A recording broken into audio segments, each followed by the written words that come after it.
ariko we yari umudivandisite, yari umudive, njye ndi umwadeperi. Urumva ntabwo twarakundanaga, ariko twakundana niteka ari umudive, niteka ari umurokore, nyine twe tugakundana cyane pe bihagije. Noneho ubwo umunsi umwe arambwira ati reka dupange tujye hehe, tujye mu rugo. turapanga tujyayo. Tugezeyo iwabo baranshima, barankunda, ariko nyine kubera ko yari umudive nkaba umurokore byaje kugorana. Pole sana, pole sana kabisa. Ni ukuri numvaga ari we w'inzozi zanjye, numvaga ari we muntu Imana yandemeye kuzamara amarira n'agahinda ko mu buzima nanyuzemo. Ubwo ngubwo baravuga ati pe uri umukobwa mwiza, wagira n'umuhungu wacu, ariko idini ryawe n'iryawe ntabwo byahura, keretse uhindukiye ukaza mu itorero ryacu yawe nibwo twagushyingira. Narababaye. pole sana, hangana. Yes, ni byiza ko wowe muntu wakoze subscribe kuri Shenge TV, twizere ko mumeze neza cyane. Ni wa muhungu wanyu Fisi Nyamunini. Imana ikomeze kubarinda, murabizi neza ko tubakunda. Hanyuma tubashimira kubakoze subscribe, n'abatarayikora namwe muyikore. Hanyuma mujye mwibuka no gukora kukazogera kugira ngo tubane 5 kwa 5. Hanyuma ako kazogera iyo ugakozeho bituma ubona notification. Hanyuma abari Burundi turabasuhuje, abari Bugande, Tanzania, Kenya, muri Amerika, muri South Africa n'ibindi bihugu byose, mwese turabasuhuje. Nyagasani akomeze kubaha amahoro mu mutima. Hanyuma dutangiranye n'umutumirwa wacu. Amakuru y'iminsi muvande? Amakuru ni meza. Watangira wibwira abadukurikiranye. Murakoze, nitwa Ingabire Clementina. Yego. Aba ndi umukobwa ushima Imana. Amina.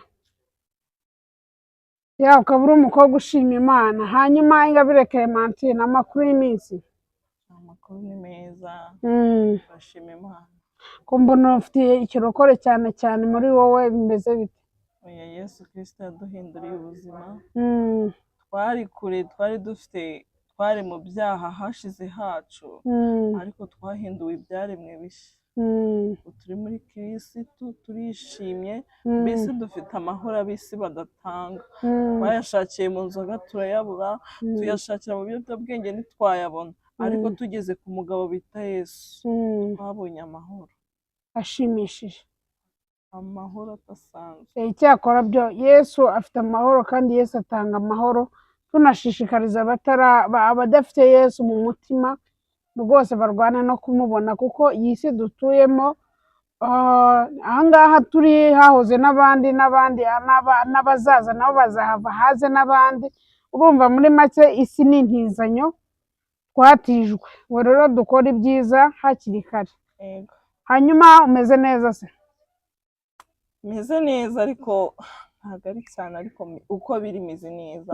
Ariko ubuzima bwa buri munsi duhura na byinshi bitandukanye, babizi tuba dutegura ejo hazaza, ariko imitego ikanga ikazamo. Turi n'abakobwa duhura n'abahungu, urumva ntabwo mu isi ntabwo byagenda nk'uko tubishaka, ariko uko biri.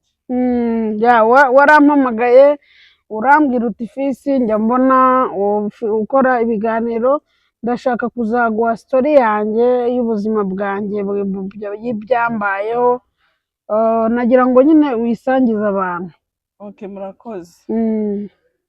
Njyewe nyine ubu nakundanye n'umuhungu, turakundana, twakundanye guhera segonderi mu mwaka wa 4. Turakundana, ndiga, ndarangiza tugikundana, ariko we yari umudivandisite, yari umudive, njye ndi umwadeperi. Urumva ntabwo twarakundanaga, ariko twakundana niteka ari umudive, niteka ari umurokore, nyine twe tugakundana cyane pe bihagije.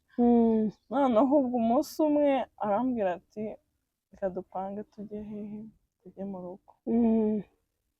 Turapanga tujyayo.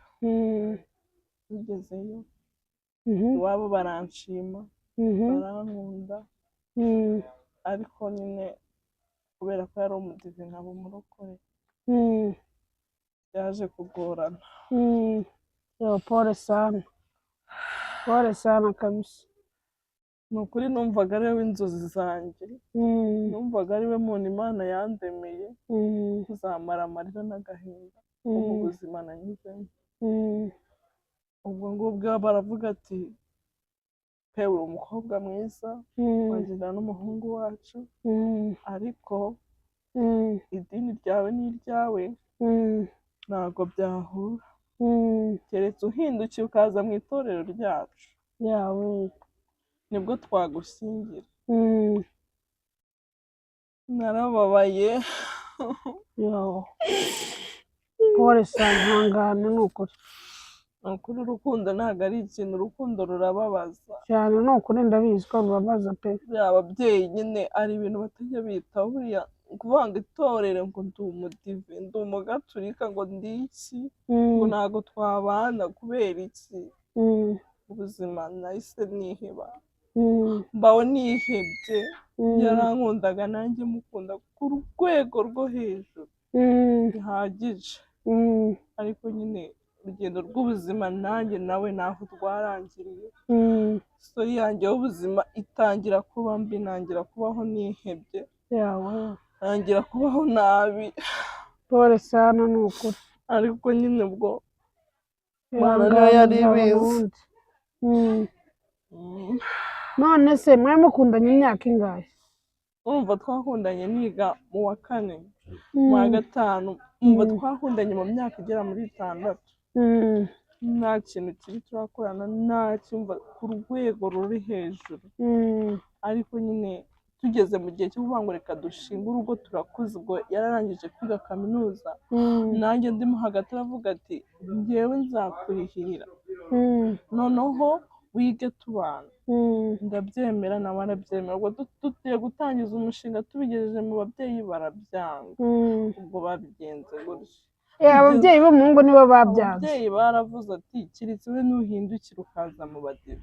Mbikojeje mu rugo ati ntabwo wava mu badive ngo ujye ngo wava muri ADPR ngo ujye mu badive. Kuri bimbera ihurizo yawe. Pole sana. N'abandi babyeyi bibabera isomo rwose, ntimukabuze abana banyu kwikundanira n'abandi bana ngo ni ukubera amadini. Ni ukuri kw'Imana birambabaje pe. Ni uko ubwo nyine mwahise mutandukana burundu. None se ko urukundo rwacu ntabwo rwashobotse kugezana n'iyi saha, ashize nk'umwaka n'igice dutandukanye. Nyuma yaho nta wundi mukunzi wabonye? Nabonye nta wundi muntu washimisha umutima wanjye, kwiyakira byarananiye. Kandi mwari mubanye neza nta kibazo? Ibaze kumarana imyaka hafi 8 n'umuhungu atarakubwira ngo turyamane, atarakwakabiza, ataragira utabangu. Urumva ko yari umuntu nyine w'agaciro kuri wowe kandi azi icyo ashaka, azi neza yuko byanze bikunze mugomba kuzabana ubuziraherezo, ariko nibura bimwe abasore baka abakobwa akazabikwaka nibura mwarambikanye impeta, mwarabanye mugashyingiranwa mukabana mu rugo. Niko byari bimeze, ariko ubu ngubu urahura n'umuntu umunsi umwe 2 ngwino nsura, wahura n'umuntu mwakunda n'ukwezi ngo ngwino mu rugo. Ubwo koko ibyo bintu byakugeza ngo bashaka hasi uzuba ibyo bintu, numva nta wundi muntu mu buzima nkeneye. Yawe. None niyo nama wagira abana b'urubyiruko b'iki gihe bararutse bashaka ko bumva ko agomba gukundana n'umukobwa cyangwa se n'umuhungu bagahita baryamana, niyo nama wabagira? Abahungu buriya bica future, bica ahazaza, sibyo? Niba uri umukobwa ukaba uri umunyeshuri cyangwa ukaba uzi uburyo iwanyu mubayeho, uhuye n'umuhungu aguhaye wenda nk'amafaranga 10,000, sibyo? Aguteye inda, uzarera umwana mpaka upfuye. Ubwo sibyo bintu urumva ari ibiki? Uzarera umwana mpaka ku 10,000 yaguhaye, kandi ikindi akakwicira n'ubuzima, akakwicira CV, ugasanga ubayeho nabi. Rero ikintu nabashishikariza ni ukwihangana bagakomera bagategereza ababo mu gihe cyabo, kuko Yesu ababizi, aba yarakugiye. Ubundi ngo buri mugabo cyangwa buri mukobwa aba afite umugabo, gute biyandagaza, gute bishyira hanze, kubera iki? Ko Imana ifite byose. bo nibige bakore, hari amafaranga mu gihugu, hari imyuga, hari ibintu byinshi byo gukora. Wenda nubwo nanjye ibyo byose nabiciyemo, ikintu cyamfashije ni uko nari narize nkabona ako kazi ngatuza. yawe okay, ni ukuvuga ngo rero njyewe ikintu numva Nyagasani yagufasha, hanyuma ukazabona undi. Hanyuma dusoza ikiganiro, reka ngushimire. Ubwo ikiganiro no gutaha, hanyuma Imana iguha umugisha, kandi turishimye cyane kuba twagutumiye ukakira ubutumire bwacu. Murakoze cyane. Sawa, Nyagasani akurinde. Sawa.